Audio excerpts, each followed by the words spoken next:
Hi friends, இன்றைக்கி சிறகடிக்க ஆசையில் promo போட்டிருக்காங்க பார்ப்போமா? முத்து வந்து 5 காரை வாங்கி சரி பண்ணி ஓட்டலாம்னு போனார்ல, அந்த மேனேஜர் இருக்கார்ல, அவர் வந்து முத்துட்ட பேசிக்கிட்டு இருக்காரு. பேசிக்கிட்டு இருக்கையில் பார்த்தீங்கன்னா, முத்து போய் ஃபைனான்ஸ் கேட்டிருப்பார் ஒருத்தர்கிட்ட. அவர் வந்து இங்கே நிற்கிறாரு.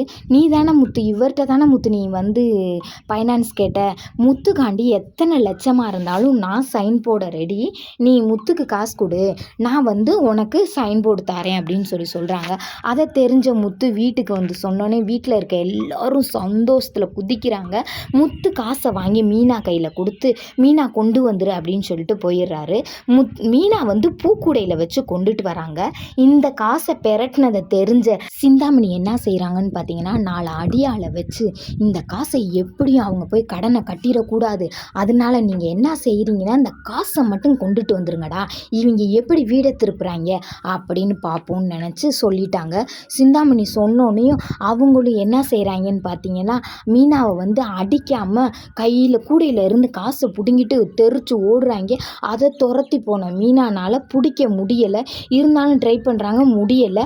அப்புறம் பார்த்தீங்கன்னா முத்துக்கு ஃபோன் பண்ணி, ஏங்க என்கிட்ட இருந்த காசை வந்து அவங்க வந்து பிடுங்கிட்டு போயிட்டாங்க, யாருன்னு தெரியலைங்க, சீக்கிரம் வாங்குங்க, வந்து என்னமாச்சும் பண்ணுங்கங்க அப்படின்னு சொல்கிறாங்க.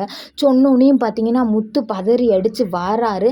அங்கே யார் எவருன்னு எப்படி கண்டுபிடிக்க போகிறாங்கன்னு தெரியல, வீட்டை எப்படி மீட்க போகிறாங்கன்னு தெரியல. திரும்ப சிந்தாமணி மேலே கம்ப்ளைண்ட் கொடுத்து சிந்தாமணியை தூக்கி உள்ளே வச்சா தான் நம்ம வீட்டை மீட்ட முடியும். என்ன செய்கிறாங்கன்றதை நாளைக்கு பார்ப்போம்.